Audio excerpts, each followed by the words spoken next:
All right, so hedging versus stop losses. The reason that I switched back from hedging like I was using a couple years ago to using stop losses is because what if I told you that it was the same exact thing? What if I told you that whenever you buy and price breaks the zone and then you enter a sell of an equal and opposite position size, that loss stays locked in, but it stays locked in your open terminal. Whenever you don't hedge and instead you take that buy, but then it goes against you and you close the trade at a loss, you're still taking the loss, but the loss goes into your closed terminal. The only difference between hedging versus closing the trade at a loss with a stop loss or manually is that with hedging, you just now have a new position, extra commissions, extra swap fees, things like that. You still have to do something with the loss. You can do the exact same thing that you're doing with hedging with stop losses. But wait, that doesn't mean that hedging is altogether unuseful. And why does it not mean that hedging is unuseful? Why?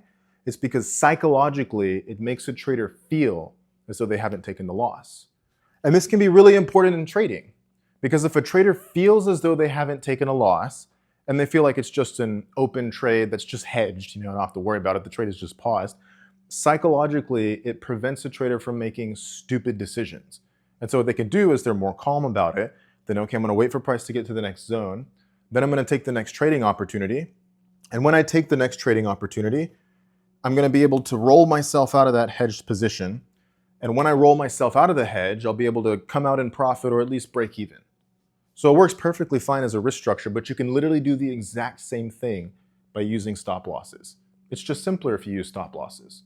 That is why now I've went back to using stop losses, as I have for most of my trading career, instead of using hedging.